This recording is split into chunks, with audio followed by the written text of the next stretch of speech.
We're joined now by Robert Weiner, who's a former spokesperson for Bill Clinton and George W. Bush, now National Democratic strategist, and a good friend of Joe Biden.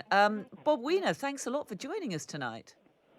It's a pleasure, and I would take a little bit of difference with David. You did. I don't know if you guys heard, but Trump claimed that he's backing out of the debates because he beat Biden like a drum. So why should? Which is nonsense, because the CNN, Wall Street Journal, and NBC polls all showed by over 2-1, 60-28 in the CNN poll. Biden beat Trump dramatically because of Trump's incivility, interruptions, and the virus denials, which he's still doing. To this day, how he's cured, except that he's still contagious, and he still wants to roll through the Oval Office just like he played Tarzan on top of the White House, running up the stairs and then deep breathing, and like he drove the Secret Service, made them go around in a circle around the hospital in a hermetically sealed, where he made them contagious, and all the Secret Service now are quarantining, and about 10 generals are quarantining, and about a dozen White House staffers are quarantining, and many are COVID positive, because Trump and the American people see the disaster that he created. So But Bob, it's awful for him. But Bob, are you not at all concerned that some voters there in the United States might actually be impressed by not simply the recovery, but the fact that what he is saying there, the message he is saying is, don't be frightened by the coronavirus, obviously clearly signalling that he wants to allow businesses to continue open up. He's been talking up the prospects of a vaccine and so on. That positive message, are you not at all concerned that that might appeal to voters? The American people aren't stupid. That's the reason the polls show, in the latest poll, Trump losing by 16 to Biden. Other polls, 12. Every swing state, big, because 120,000 are dead. There are over 7.5 million cases in the United States. And that's only because he blocks the testing. We'd probably be at 15 or 20 million if he allowed the full testing. But he stopped. Slow the testing down, he told his people. So it's outrageous. The American people see it. And then he wants to take their health care away, which is a huge issue, let alone the virus denials and the fact that it's real, and that Fauci's out there in the TV now. He can't stop Fauci, even though he'd want to, saying that it is coming and it is going to be worse, and no, the virus can't be distributed the vaccine can't be distributed as quickly. The guy, when you take the lies that Woodward laid out, Michael Cohen laid out, Mary Trump laid out, all in their number one bestseller books, all of them number one bestsellers, and you couple that with the facts of what they see on TV by everybody else. Even Mitch McConnell, the leader of the Senate for the Republicans, wears a mask all the time now, and he's at risk in a virtual tied race of losing. Okay. Republicans are at risk of 12 Senate seats. Let me just bring in David Charter, the Times US editor now. Right. David, perhaps you'd like to ask Bob a question. Oh, hi, Bob. Hi, David. Yeah, well, I'm glad you mentioned Mitch McConnell, because we've just had this local interview with him in Kentucky, where, as you rightly say, he is struggling in his own Senate race in a normally red state. And he's said to local reporters in Kentucky that he hasn't visited the White House since August the 6th, because he's been so worried about how the protocols for, the lack of protocols for mask wearing and social distancing. The White House is a ghost town right now. It's shut down. All the press staff are positive and quarantining. It's a disaster over there right now because of Trump. Yeah, it's a very unedifying situation, and I mean, we have of course many people saying out loud that it is the impact of the drug regime that the president's on that seems to be perhaps making him even more outrageous and outspoken than normal. But I'm not sure what you think, Bob. There's talk of the 25th Amendment. Perhaps we could explain to listeners what that is and how that might come into play.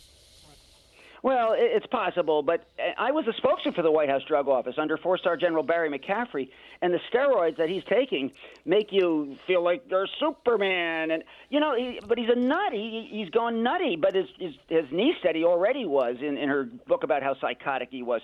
Okay. He blocked the discussions about the one thing that could help him politically, which was the virus relief, giving aid to the people, to the businesses, and all of that. And then he wants to have this a little bit by bit because he was talked into it after he made that stupid statement. And that's not where Pelosi's going to go. We're going to let him flounder right now. The thing. Bob Weiner, David, can I is just... that he is losing big time in the polling, and he knows it. And right now, the Republicans realize that they are fighting a sinking ship, and that's why they're like rats scurrying to get what they can, which is going to be this one Supreme Court justice. Well, we know that the polls, although you talked about the overall national difference, that they are closer in some of the close states. But Bob, what I wanted to ask you is what is going to happen now with these debates? We've heard what Donald Trump has said, that he's not going to waste his time, as he puts it, on the virtual debates. Are you happy for next week's? Would you be happy if next week's debate was simply delayed so that Joe Biden and President Trump can have an in-person town hall event, perhaps with social distancing a week later? I think it's more complicated than that. You can't just say you're suddenly COVID-free. Biden said he will not debate if Trump is not COVID-free and proves it. And I think Biden rightfully is using that as a strategy. Why should Biden debate Trump now when he's 16 up? Why should Biden debate now when he's sitting on the fact that he won the last debate 60-28? Trump, no matter how much voter suppression he tries to do, no matter how many states he tries to wiggle, those people all are responsible to their constituencies. And I think David will back this up too. They cannot steal the election because they will be run out of office like a railroad if they try to do that when there's a landslide victory, as the way it looks like it's going to be. So do you think that millions have already started voting? Indeed, millions have started voting, which is the extraordinary thing, one of the many extraordinary things in this particular election. But do you think Joe Biden now is just going to revert to that more of a low-key, a cautious campaign, or where he's not taking any risks, because he can simply afford to do that rather than really taking the fight to the Republicans? Well, they've already betrayed their final strategy, which they're going to rail about Hunter Biden, and they're going to try the political stuff like Comey did in 10 days before the last election. This time, the American people won't think about any of that. It's not going to work this time, and the media is wised up. And Trump voters are wised up. They have sales regrets about buying him last time. So he's lost even his base.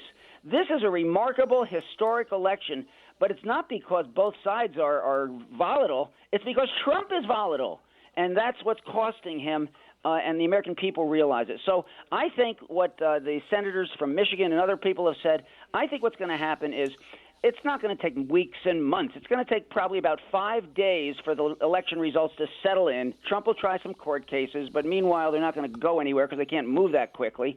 And what's going to happen is that finally Trump will be, they'll have a walk over from, you mentioned Mitch McConnell, people from him on through will walk over to the White House and do what they did with Nixon to get him to resign. They will get Trump to finally back out when they realize it's at least an 8-point victory. David Charter, that scenario spelt out by Bob Weiner, who's obviously a democratic strategist. Do you think that is a realistic scenario? Well, what I think is really interesting, Carole, and I think Bob will probably agree with this, is that just in the last few days, the leading Democrats have not been shy about using the L word that Bob used at landslide. And now this has been for the few months that Biden's had quite a good lead in the polls. Nobody's wanted to jinx the outcome of the election by talking about a Biden victory. But just in the last few days, since just the stupendous events of the last week or so, with the Trump tax returns coming out, with the debate where he was wildly aggressive, and then with his own antics following his COVID diagnosis, that series of events have really led to a widening of the poll gap, with not very long to go.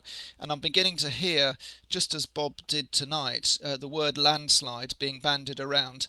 And of course, that's something that will make a lot of Democrats still a bit nervous, because they remember what happened in 2016.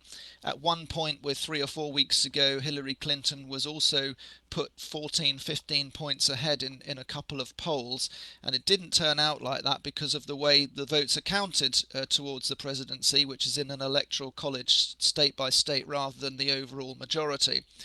But this time we've had much better state polling than in 2016, and it's becoming quite clear that Biden does have a good lead in the states that matter in the Midwest, to such an extent, I have to say, that we've noticed that the Trump campaign has been pulling advertising from really key states that he should be fighting tooth and nail, and he's just not competitive in the advertising market in places like Wisconsin and Michigan, and even Ohio, which went for 8 points for Trump in 2016, is now has a poll lead for Biden.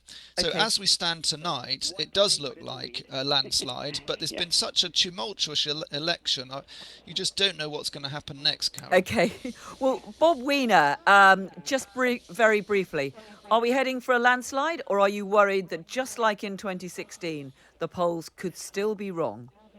Well, to David's point, it wasn't 5 or 4 weeks out compared to the election. It was 10 days out when Comey made his announcement.